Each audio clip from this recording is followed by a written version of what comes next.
No aliens here, but meet Roswell, who is unique, easygoing, and loving. Boss is youthful, smart, and funny. Yeah, it's August, but meet Junebug, who is playful, cuddly, and strong. Why, this is a good time to get a new best friend. Plus more cute kitties, and, of course, Dog Alley. All on Pick Your Next Pet at the ACAPL.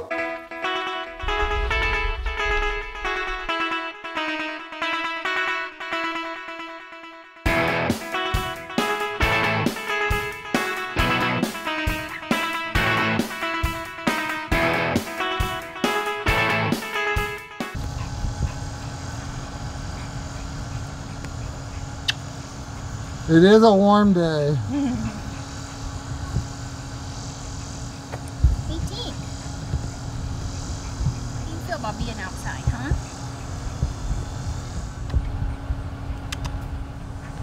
Alright, you want to get up and show him your walk? Show him your little octopus legs? Ready?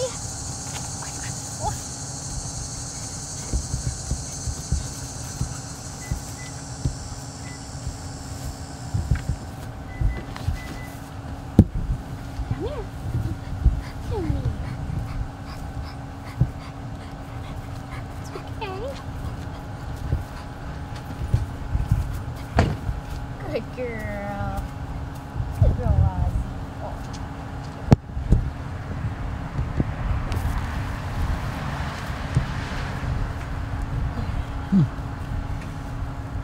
Found her spot. Yeah, the sweet spot. That's a good spot, huh? Oh, what a sweet girl.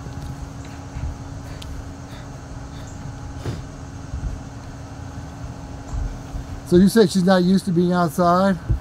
She doesn't spend too much time out in the play yard like this because she can't walk very well. So she likes to hang out here, but it's not, you know, she can't necessarily get to every single corner to sniff the way every single other dog does.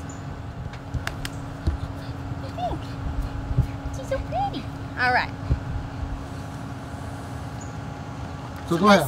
This beautiful little girl is Miss Roswell. She was a part of a humane case here at the Ashtabula County APL, and she very quickly became a staff favorite because she is just so loving. Now, she is a special needs dog, which means she needs a very special adopter, and we are still working with veterinarians and clinics to figure out exactly what's going on. So you'll see in the video clips, as you can see right there, she walks a little bit funny. So when I first saw her, I considered it kind of like, it looks like an octopus. Like it looks like she has a lack of control of her lower joints, her feet, basically anywhere from her kind of elbows down. But she doesn't let it stop her. She definitely still wants to get out and about, wants to move around, wants to make friends with everybody. Very, like I said, just very loving. So at first we thought it was only malnutrition that could have caused that. She's on the thin side, and if she was malnourished through her puppyhood as she was growing and as she was supposed to be getting all this exercise, maybe she wasn't. But we did take her to the vet, run some blood work, and she also has an elevated white blood cell count. So what that means is she's fighting some kind of infection. We're not seeing anything, like she's not having any other symptoms like upper respiratory issues. So we've got her on an antibiotic, and we're gonna get another round of blood work in a couple weeks, see where she's at. Hopefully she is all normal. She may always walk kind of funny, so that is something that a future adopter or a foster is gonna have to keep in mind. She can't keep up with other big dogs necessarily, and they could hurt her very easily. So I would say she likes other dogs, and she could definitely go to a home with other dogs, but probably either really well trained or really laid back other dogs. She does not seem to mind cats at all. She is currently staying back in our surgery suite, which is by our cat intake space, and she walks right by him, no problem. Like, not phased at all. She mostly just loves people and wants to be around people. I love her to death. She's one of my absolute favorites right now. So she is available for people to meet her. She is not fixed yet, so she can't be fully adopted. But we're still interested in keeping an eye on her medically, so we're willing to do either foster to adopt or a medical foster for the time being. I just wanted you guys to meet her and see her because she just has the absolute best personality. She takes a little bit of interest in toys, but only if you're like actively playing with her. She is just awesome. So what kind of... Where you going? Oh, she's interested in the dog over there. Gotcha. Well, so what kind of prerequisites are you be looking at for foster or for adopting family to adopt her? Yeah. That's different than the normal dog. Yeah, that's a good question.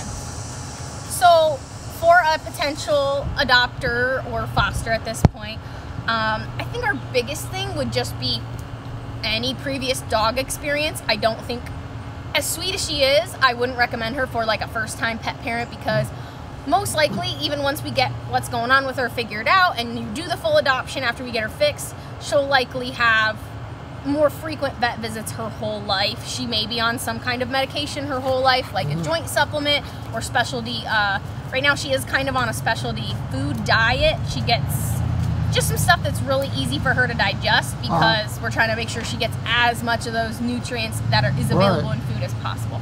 So probably just, we would love it if someone had special needs dog experience. But yeah, just someone who's really willing to work with her and take her to the vet a little more frequently than most dogs. And you got to understand that, like, she's not the type of dog that you can really take with you places. She's not a hiking partner. She can't go to like dog parks or anything like that because of her condition. Although I actually was just thinking of this recently because there's a couple of events coming up that I'd like to take her to. I'm almost wondering if she'd behave well enough to sit in a wagon. So stay tuned. We might have some footage of that to include in either this video or the next video. Roswell. Did you see Mr. Bossman out there on a walk? Go on there, Roswell, New Mexico. Big girl, come here. Come here. Come on, honey. Come on. Big girl. Oh, don't run, don't run. Good girl. Dada. Sit. Good girl. Oh. Sit. He said, nah.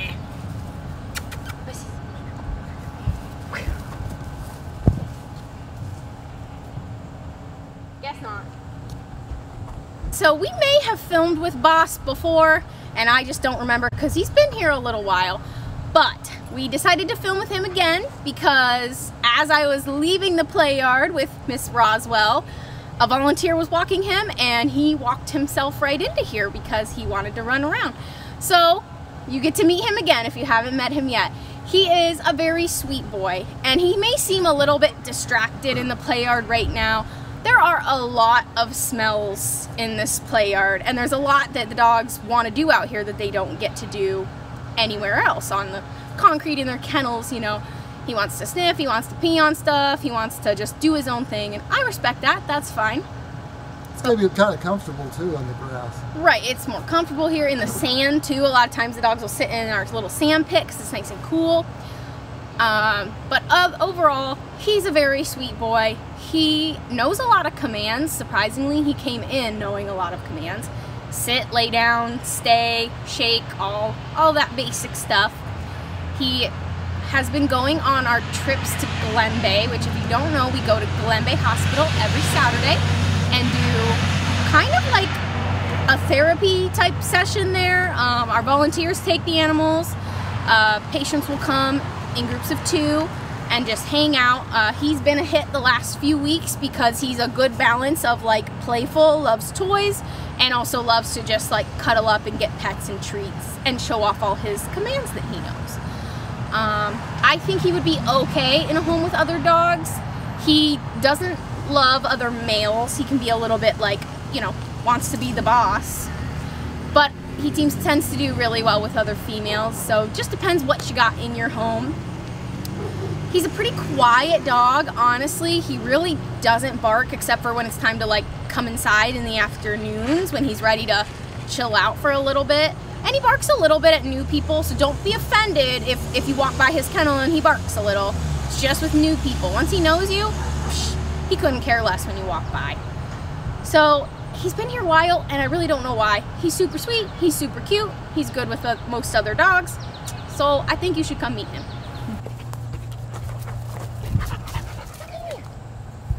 Grab some yummy treats, huh? When was the last time you had hot dogs and cheese? I don't know, it's been a while. It has. Too long. The doggos will say, it's been too long, Ashley. Get some hot dogs in a pouch and feed them to us. Well, just leave them someplace and we'll be gladly feed ourselves. Down. Oh, right? They're like, you should feed us that instead of our kibble for dinner. Ugh, kibbles. Did you ever tempted to try some just to see what they're like?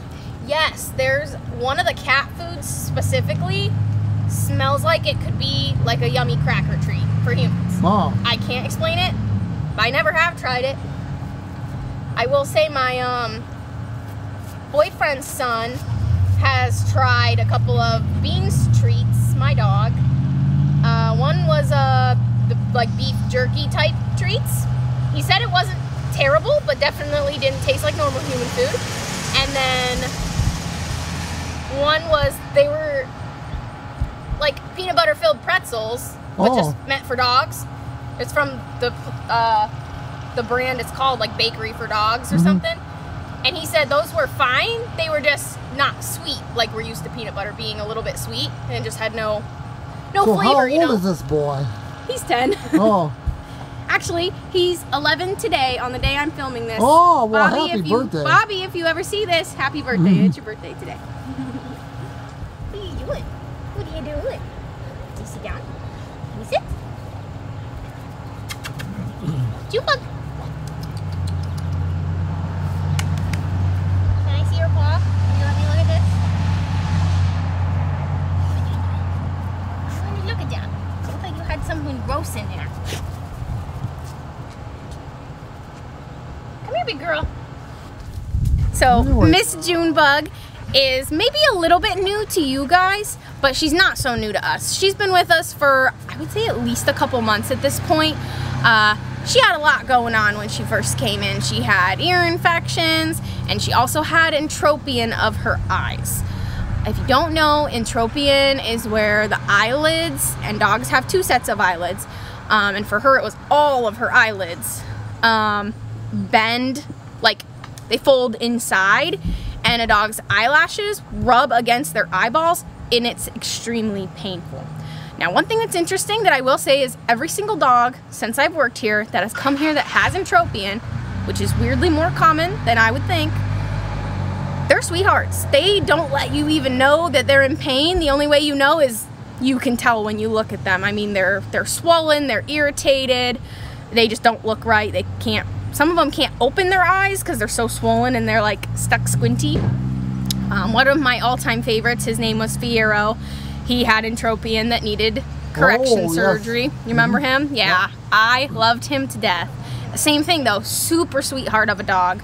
And Junebug is no exception to that pattern, apparently. She's a super sweetheart. She's really smart. I would say housebroken. She has, she'll pee in her kennel sometimes overnight, but otherwise she's really good. Doesn't rip up her toys, doesn't make a mess. Now, when she had to have the eye surgery and she needed eye meds for 2 to 3 weeks straight, and then she needed ear meds for a while, she was not having it. She hated her cones. She broke every single plastic one that we put on her, but we kept putting it on her to keep her eyes safe.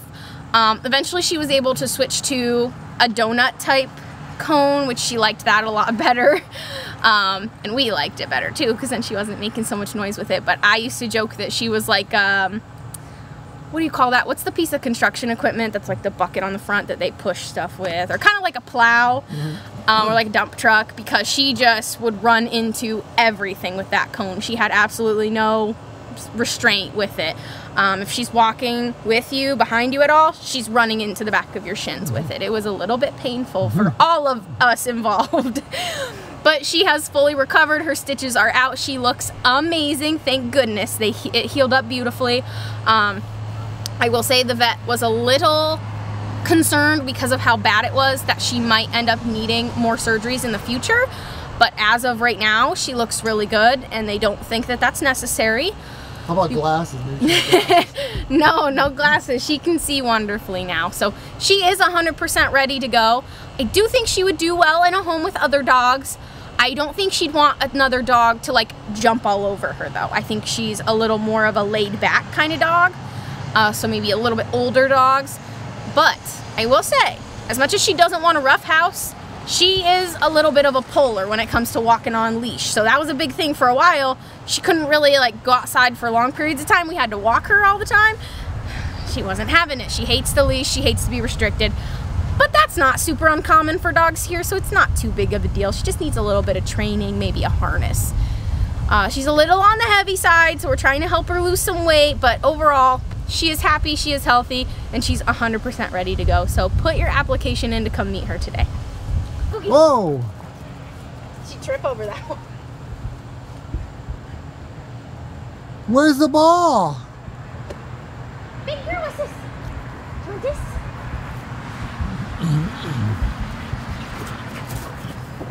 Get it! Yeah, get it!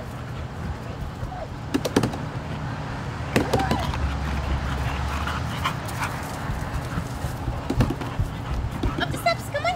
Up.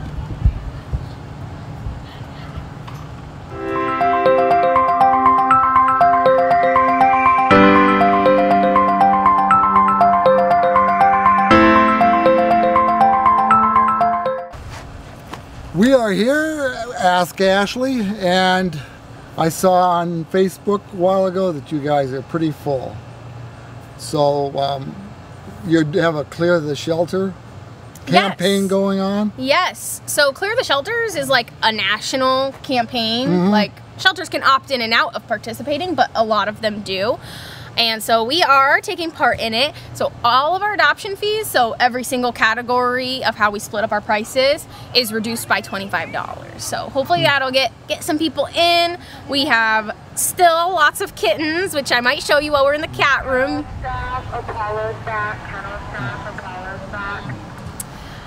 So we have lots of kittens, which you might see in our kitty room. Lots of adult cats as well. And dogs of all shapes and sizes all around. So yeah, come in, meet your new best friend. I know this time of year is hard for people.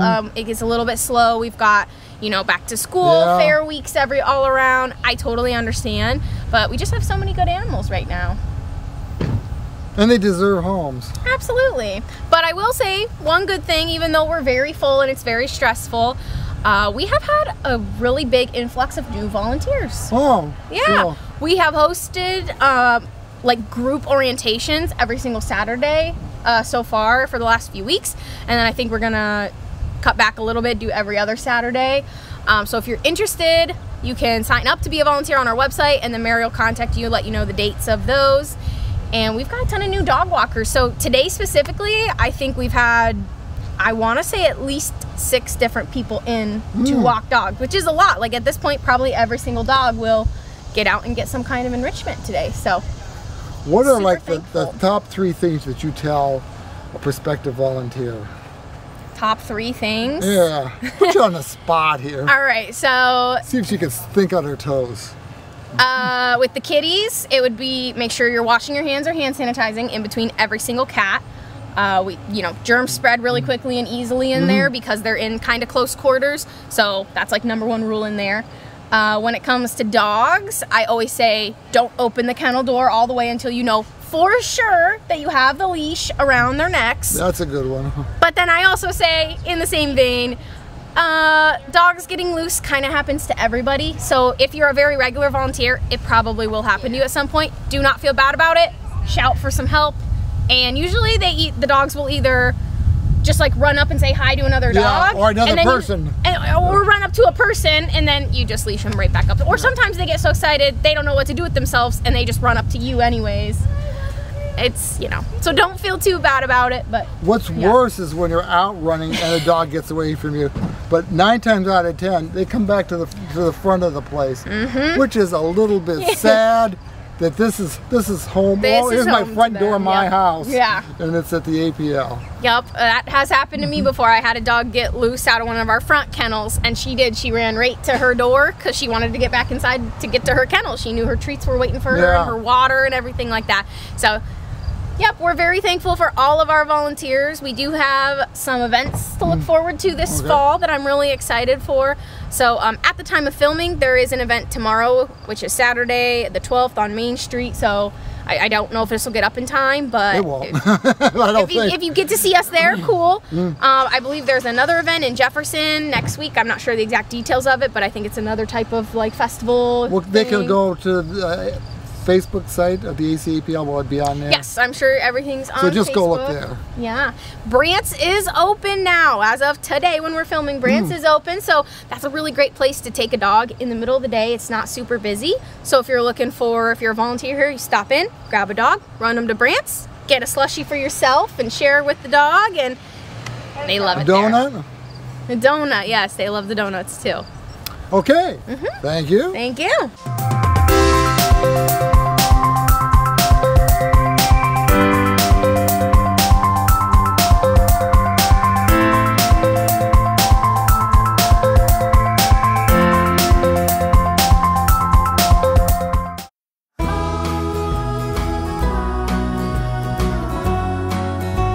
This little man right here, one of the cutest little orange kittens you'll ever see. His name is Mos Def, like the rapper. He came to us, brought in by a Good Samaritan. He did have a warbler on his neck, which is a wormy type parasite that burrows into their skin, and then it's gross. Sounds like a science fiction movie. A little bit. It looks gross. Anyways, got that removed, no problem. We've seen him here before, and luckily it's in a relatively easy area to heal, you know, not close to mouth or eyes or ears or anything. It's right on the back of his neck, so he does have a small scar there that I think it will eventually heal. But got him out, had him on some meds for a little while, and it just so happened that the same day we had a litter of 3 other orange kittens brought in completely separately. Another Good Samaritan situation where he found the kittens, didn't have a mom around. So we ended up putting all 4 of them together, and they became best friends immediately. They were all a little bit scared. We called them, you know, our 4 hissy babies.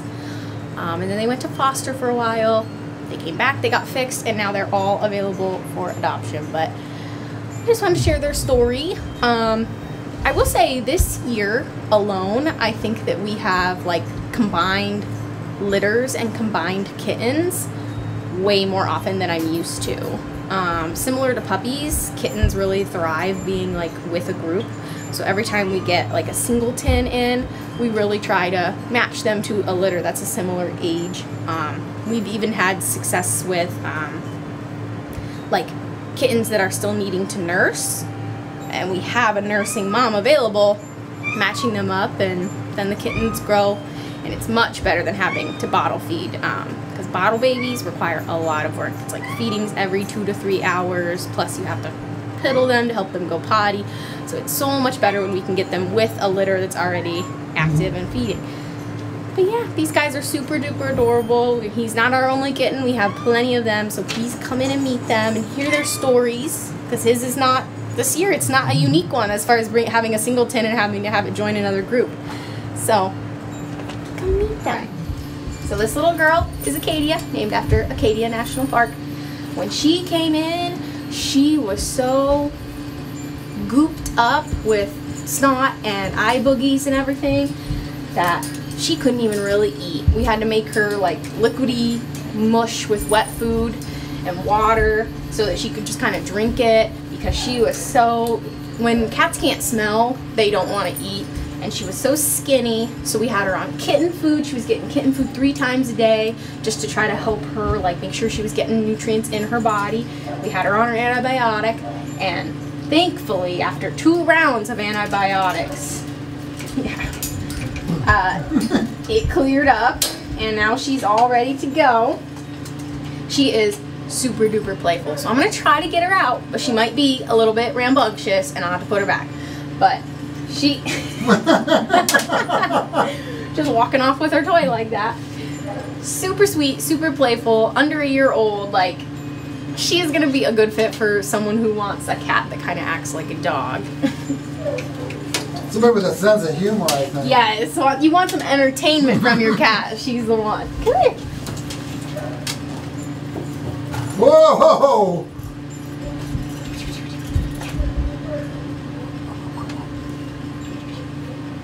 Hi.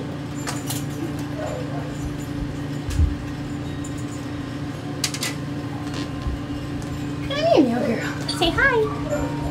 She says, no, I just want to go play. Whoop.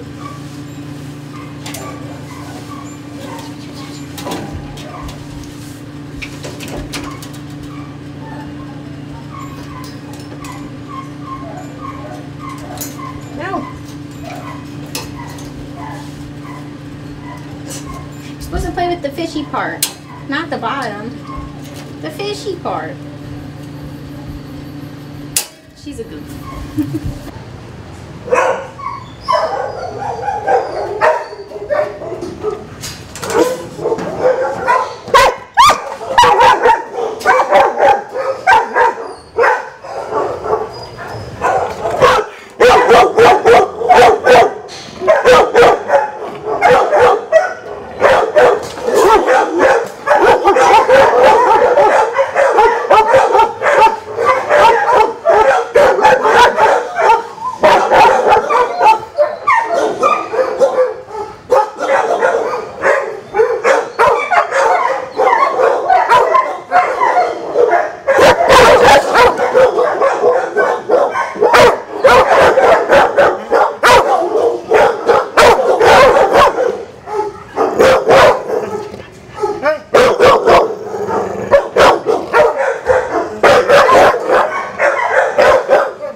walking a dog and I'm never blue.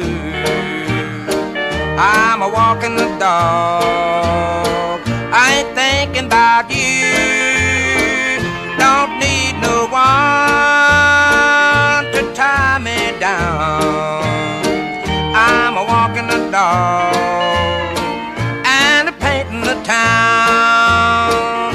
Such an easy life I never knew until the